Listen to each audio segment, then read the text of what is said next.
We'll be heading off for focus. Now, you'll never guess what the Bible reading's from today. Ruth chapter 2, and we're going to have the whole. The text is from. I'm not going to guess. Ruth chapter 2, the whole chapter. And Michael is going to bring the reading for us. Thank you, Michael.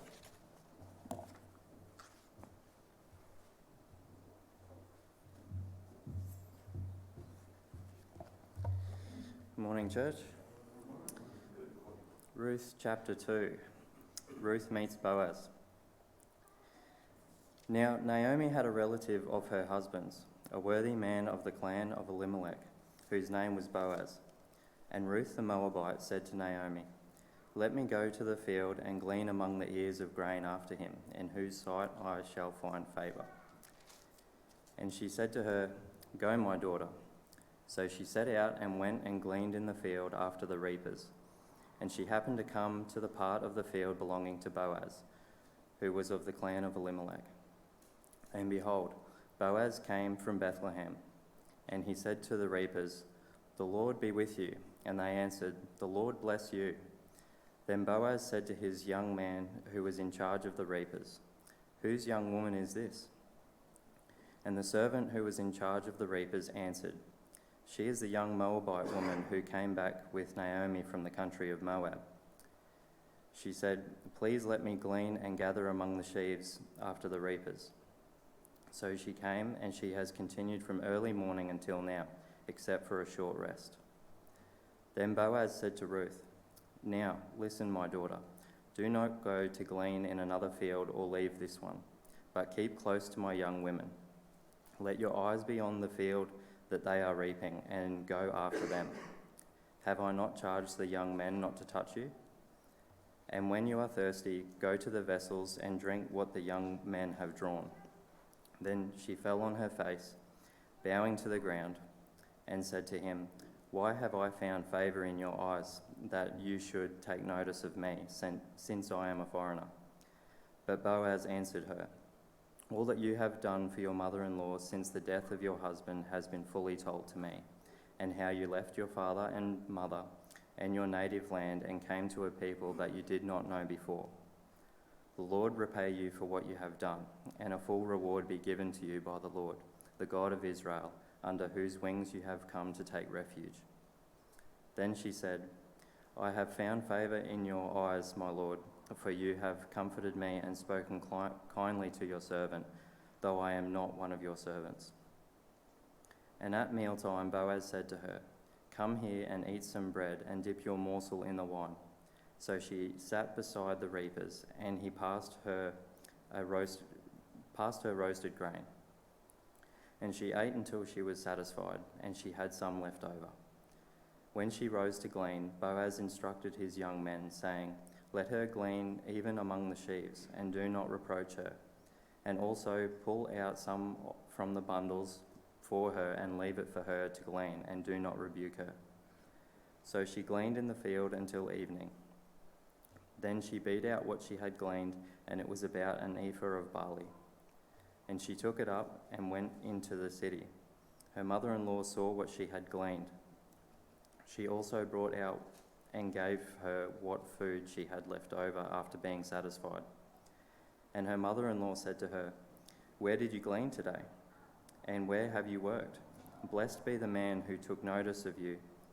So she told her mother-in-law with whom she had worked, and said, "The man's name with whom I work today is Boaz." And Naomi said to her daughter-in-law, "May he be blessed by the Lord, whose kindness has not forsaken the living or the dead." Naomi also said to her, "The man is a close relative of ours, one of our redeemers." And Ruth the Moabite said, "Besides, he said to me, 'You shall keep close by my young men until they have finished all my harvest.'"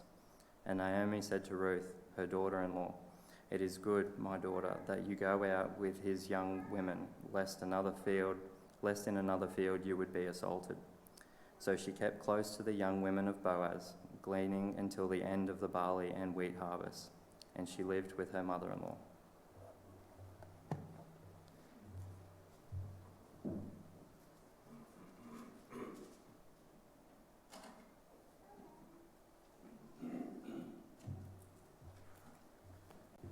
Good morning. Not only will you never guess the text, you get 3 texts for the price of 1 this morning. And we should be... My first text is from Leviticus chapter 19, verses 9 to 10. When you reap the harvest of your land, you shall not reap your field right up to its edge. Neither shall you gather the gleaning after your harvest, and you shall not strip your vineyard bare. Neither shall you gather the fallen grapes of your vineyard. You shall leave them for the poor and for the sojourner. I am the Lord your God. And for our second text, and when you reap the harvest of your land, you shall not reap your field right up to the edge, nor shall you gather its gleanings after your harvest. You shall leave them for the poor and for the sojourner. I am the Lord your God.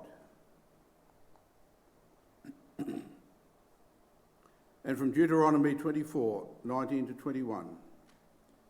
When you reap your harvest in your fields and forget a sheaf in the field, you shall not go back and get it. It shall be for the sojourner, the fatherless, and the widow, that the Lord your God may bless you in all the work of your hands. When you beat your olive trees, you shall not go over them again. It shall be for the sojourner, the fatherless, and the widow. When you gather the grapes of your vineyard, you shall not strip it afterwards. It shall be for the sojourner, the fatherless, and the widow. So as you know, last year, a publisher in the US released my commentary on the book of Ruth. A somewhat different commentary, it certainly is. Now, this is the second of 4 sermons, each dealing with a chapter of the book. I'm preaching in 2 weeks' time, and it deals with the midnight on the threshing field. It has adult content. Can't avoid it. So again, we're trying to fit 50 pages of this commentary into roughly 20 minutes.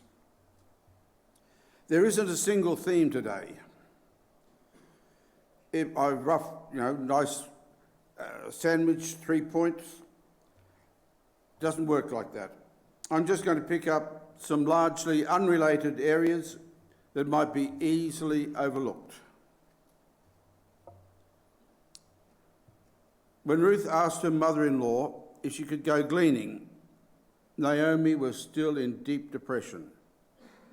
But there was finally a kind word for Ruth after her stony silence at the end of chapter 1. Yet she doesn't even tell Ruth how to stay safe or that she'd be likely to get a better reception from a virtuous family member.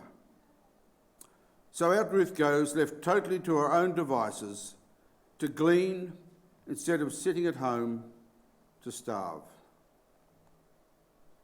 Now there's a practice that's called sinnicide, which is the killing of the elderly, or just simply abandoning them to die. In times past, in hard times, occasionally the Inuit would do this to their elderly. And they weren't the only culture to do this. You didn't survive long in a blizzard. For the community to survive in a bad season, scarce resources were needed for the fit and for the healthy. What value was Naomi to a society that lived only a little above the subsistence level? She was too old to give it more sons, and it appears that she was too old to work. Surely she and women like her were just a drain on the resources in good times and an impossible drain in times of famine.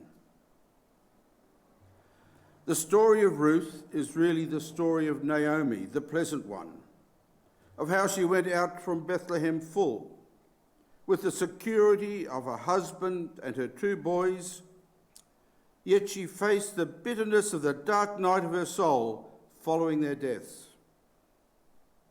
The story doesn't end there, but in chapter 4 with a son that is born to Naomi, not Ruth, a son who refreshes her soul and returns her name, the Pleasant One. But still, a child was another non-productive mouth to feed. And in the middle is the care of another non-productive member of society, scavenging its offcasts. Other than being a potential plaything for young men, Ruth has apparently nothing she can contribute, but is also a drain on resources. Despite being married for some time, she was childless, and a farmer needed a wife that could produce sons simply to live into old age. Our government has allowed society to see the unborn as objects to be destroyed at will. The more so it appears if they are female. As for the elderly, where will that end? I'm very thankful that my Medicare card no longer says expiry date as it used to. No, it's changed, it says valid too. But Ruth has as its very core the powerful message that we are to see value in all human life, the productive and the unproductive, the worthy and the unworthy, the defenceless and the strong. Did you notice how 2 of those verses in my texts that I read from Leviticus ended with, I am the Lord? These are the opening words of the 10 Commandments, God's covenant with Israel, and they are shorthand for it. The provisions for gleaning was meant to be linked to what they're supposed to be as a spiritual, worshipping and blessed people. Still, it would be easy to say that gleaning is just an historical curiosity from the Bronze Age with no application to modern Australian society and should be left just there. After all, when Moses gave instructions about providing for the poor through gleaning, he could never have imagined occupational health and safety.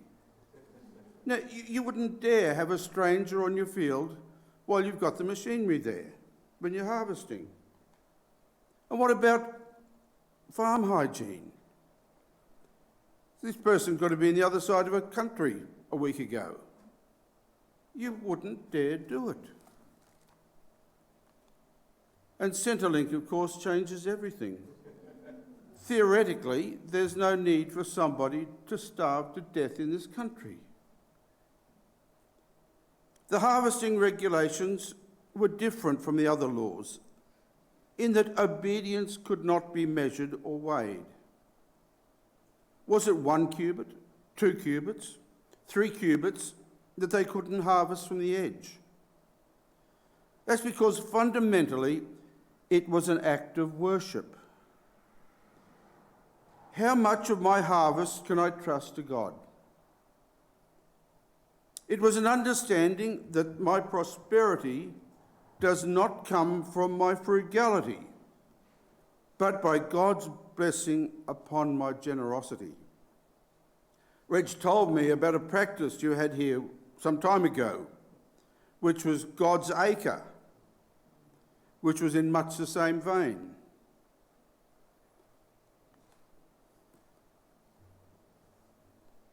Let me just say a little bit about that picture. Last sermon I spoke about Horatio Spafford and his wonderful hymn, Is Well With My Soul, and how his church would not allow him his integrity in his suffering. He and some others moved to Jerusalem and established what was known as the American colony. And there they provided soup kitchen, charity for Muslim, Christian and Jew alike. very, very generous, and without regard of religion or person. And he won the respect in that community that he lacked in Chicago amongst Christians. They set up a photographic division, and they reenacted the story of Ruth on a plot of land that is believed to be that of Boaz's. The foreigner who followed foreign gods could well be considered less moral, and certainly would easily be seen as less deserving than an upright Jewish woman who had fallen on hard times. The Lord had commanded them to love the foreigner like themselves. Now, we could make all manner of excuse for not supporting such people, but God would have no part of it, and Boaz would have no part of it. There was no favoritism. One thing the laws on gleaning teach us, and Boaz demonstrates to us, is that there is no distinction between church on Sunday and our business. The old man went to his fields, diligent and focused, to ensure that his desire to worship God through providing for the poor was carried out, and his charity was not cold. Ruth, for her part, set out aimlessly that morning, and it appears that she was sent packing from other fields till finally her chance chanced upon the field of Boaz, so the Hebrew says. Our translations usually play down the element of luck, but one commentator uses sheer luck for these two words. And he adds it is as shocking in Hebrew as it is in his translation. And it's shocking for the Christian also. And let's be honest, if it was luck, Ruth's luck hadn't been that good up to that point. But luck didn't end there.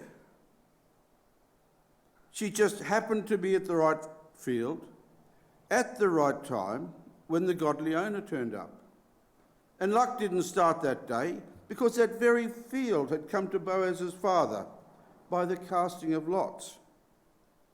And it didn't end there, as we'll see again in the next two chapters. Again, we are introduced to the ambiguity of Ruth. The intentionality of Ruth meets the complete randomness of Ruth's wandering. She hoped for only one thing that day, to find favour in the sight of someone to allow her to do what was hers by right. Was it chance or was it providence? The storyteller asks you to make up your own mind, and not just about Ruth, but about your own life. Has it been chance or has it been providence? This church has a book of testimonies called So Much Blood. And to our visitors, I haven't got a copy to give you, unfortunately. There are some great testimonies in that book. And you'll read in that book of the time when, as a young man, Barry's jumper got tangled up in the potato harvester, and the engine of the tractor just happened to stop. Was it chance or was it providence? Some will praise God for a miracle. Others will say, Barry, you should have gone out and bought a casket ticket because it's your lucky day. Far better than winning the casket will be how you answer that question. Luck or providence? Or whether you have discovered that the steps of a good man or a woman are ordered by the Lord and that he delights in them.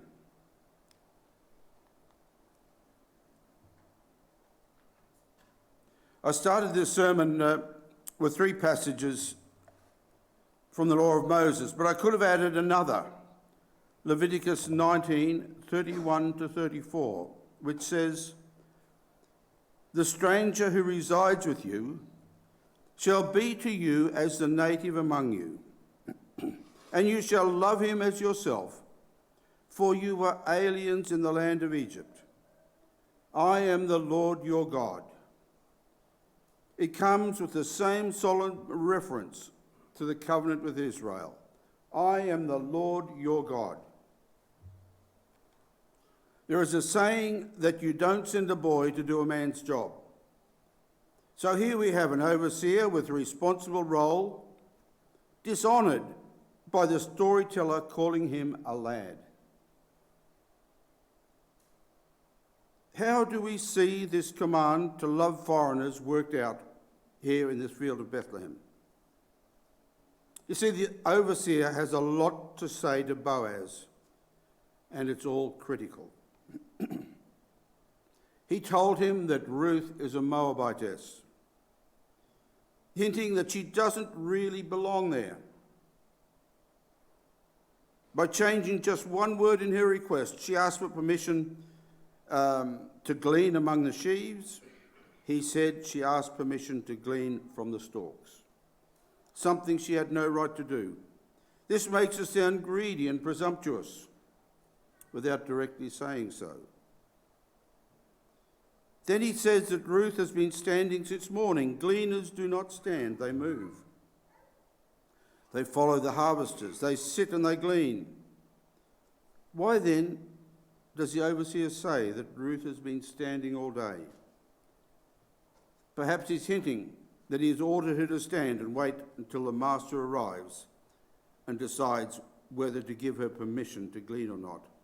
In 3 brief sentences, the overseer has put Ruth down, shown off his ability to keep unworthy strangers out, all without quite saying a single explicit negative word about her.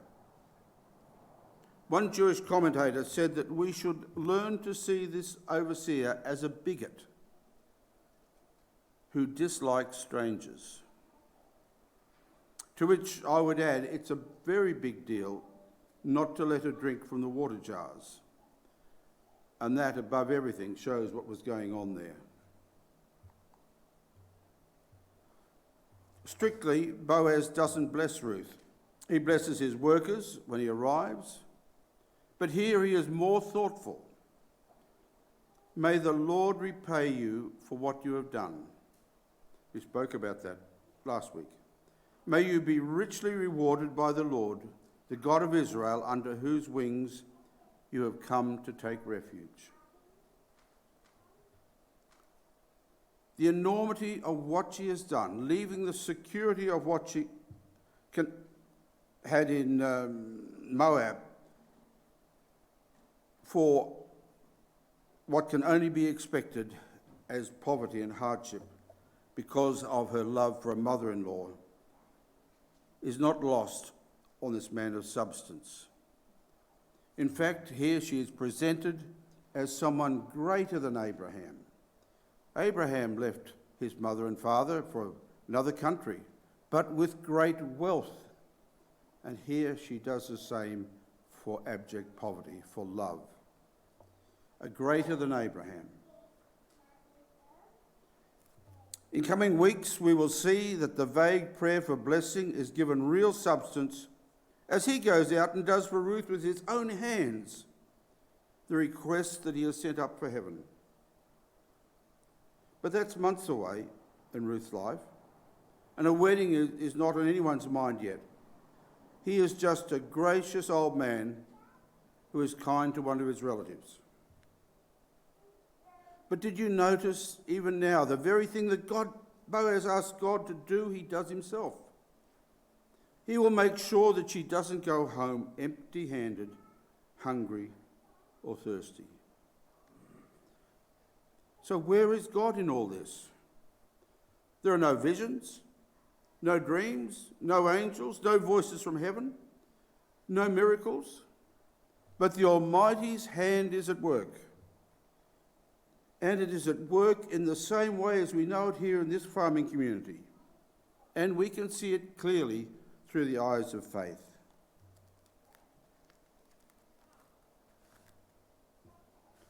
Before Boaz knew who the stranger was in his fields, The young men were instructed not to molest her. 3 times Boaz urges Ruth not to leave the safety of his fields. Had something already happened? But Boaz and Naomi guide Ruth into the virtuous ways of a Jewish woman. It is never judgmental or done with censure. Boaz told her, don't make eye contact with the reapers, these young men that he didn't trust. Stay with the young women. At lunch she sat with the reapers, and Boaz calls her over to him and shows her special favour. And that set a line in the stand for the others. When Boaz returned to Naomi, she said that the landholder said, you shall keep close to my young men until they have finished all my harvest. But her mother-in-law corrects her. Stay with the women, lest you get hurt. And Ruth finally gets the message. My dear friends, it is my earnest desire that this church will be blessed with the conversion of sinners who will need guidance in how to live virtuous life. God forbid that we would ever be judgmental, especially with someone whose life is in transition. Instead, may our attitudes always be loving and kind, like that of Boaz and Naomi. Sometimes we need to remember that Boaz's mother, Rahab, a hero of the faith, did not have a sign outside her door that said washing, ironing and mending. Would the Lord trust us with such a person?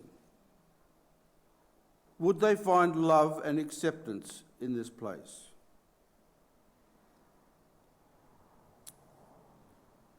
Ruth returned to Naomi blissfully ignorant of what happened on that barley field. But alarm bells rang for Naomi. Gleaners aren't given food, and they certainly can't glean the amount of grain that she did.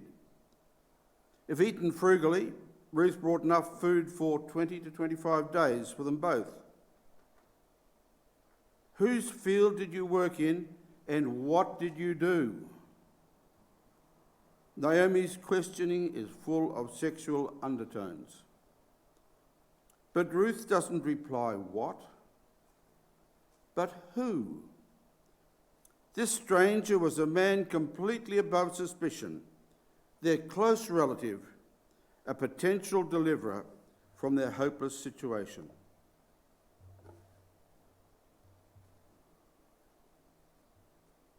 That's my tombstone. Bit sobering, but yes, one day, hopefully not too soon, some of you may gather there. May he be blessed by the Lord, whose kindness has not forsaken the living and the dead. Whose kindness has not forsaken the dead men in her life?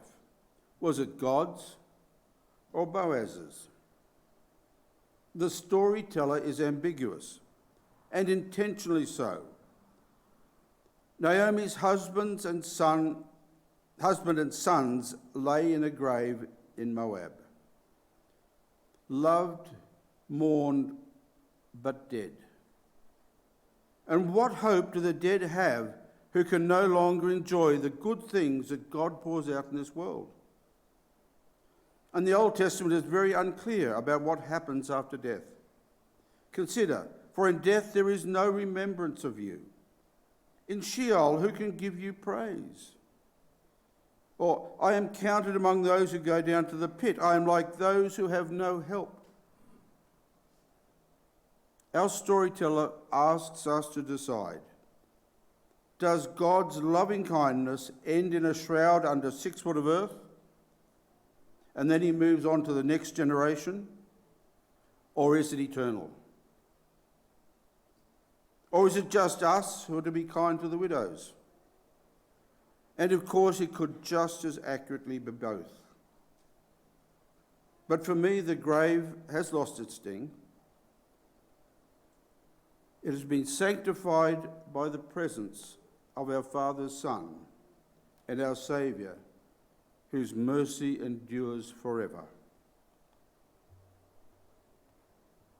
If there is one theme that comes through most of what I have drawn from chapter 2, it is that we are to see value in those that the society says we are to ignore or even despise. These are the very people that should receive our kindness and our love, not as cold charity, but as an act of worship. Amen. And at this stage, I'll hand over to Dale. I'll hand over to Brett. Thank you, Ted. So chapter 3, 2 weeks' time. Come along for that one. And Dad wasn't the only lucky one that day, because if something had happened to him, I wouldn't be here. So I spent a while thinking about that. Oh, man. Please join with me. We're going to sing the great hymn, How Great Thou Art. And